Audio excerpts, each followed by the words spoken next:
Hi, my name is Nicole Burke and this is my Module 13 presentation.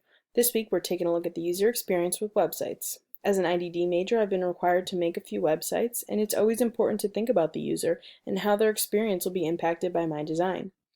One website that I spend a lot of time on is Netflix. I'm always looking for a new show or a new movie on my phone, tablet, laptop, or TV, so I'm going to break down my experience with Netflix this week. So how do I use the website and what interests me? Practically every day I sign into Netflix with one of my devices. Here's some screenshots of what the tablet and mobile version look like. So this is the first page I'm shown on my tablet, and it asks me who's watching. Is it me, my mom, my dad, or my brother? Because everybody has a different account and they've left off watching different shows. So once you get into my account, it's fully advertising Netflix's new show, Fuller House. Season 2 is coming out soon. And then it goes to continue watching. So all these shows down here are what I've been recently watching. Beneath that are a bunch of new releases, what's trending, and then recommendations based on what I've previously watched. The phone version is pretty similar. Let's get there. Okay, so it's still advertising Fuller House. Then there's my continue watching and what's popular on Netflix.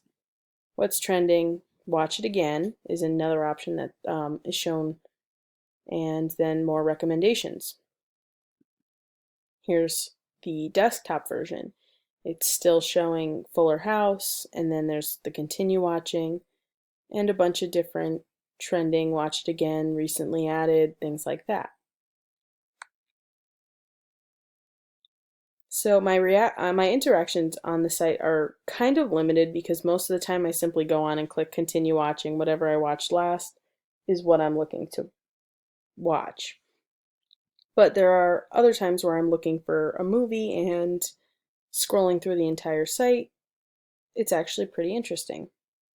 So the overall design of the site is very easy to use. I love everything about it. It's clean, straightforward, there are no frills or unnecessary items. There are clear pictures of what each show or movie is, and when you hover over it, it gives you more information on that show.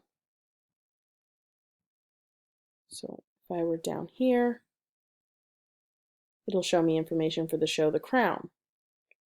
A little bit of a synopsis, how many episodes, trailers for it, details including the cast, the genre, reviews, ratings, and then audio and subtitle versions are options. So it's pretty easy to use. It makes sense in the sense that when you're watching, it saves your spot in your show, and it makes recommendations based on the types of show you watch. So navigation. The site's extremely easy to use. If you don't want to scroll through all of these suggestions, you can just go up here to browse. There's your list, which is a list of shows that you compiled, Netflix Originals, which is a list of shows that they've created, new arrivals, and then you have all the genres. So if you're looking for a certain thing, you can find it in there. And there's nothing really about this site that I find frustrating. I think that the company has done a pretty good job in designing for the user, and yeah. Can you find content easily? So finding content to watch is always easy. Whatever you were watching last is located at the top of the screen with your spot saved. Each show has ratings and reviews, so people can read through and see all the details of the show and whether they can decide whether or not they like it based on if other people liked it or not. There are links to social media platforms at the very bottom, so all the way down here. We have Facebook, Instagram, Twitter, and YouTube, but that's to the company's platforms. They're not to share whatever you're watching, which honestly I don't think is a bad thing, because do I really want all my friends and family to know that I'm rewatching the entirety of The Office for the millionth time? Customer support and feedback areas. So down here they have the help center, their terms of use, privacy, investor relations, and all stuff like that. And then up top where you click your account name, Not only can you switch accounts or manage the profiles, you can look at your account information, go to the Help Center, or sign out. So, customer support and everything is located pretty much where you would think to look for them.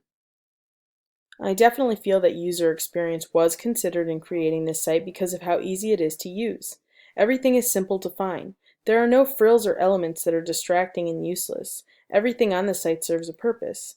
The site's recommendations based on shows previously watched are helpful, and all the ratings and reviews are also helpful. This is purely geared towards the user, and I think that they've done a really good job. I hope you enjoyed my presentation, and I can't wait to see what you guys looked at this week.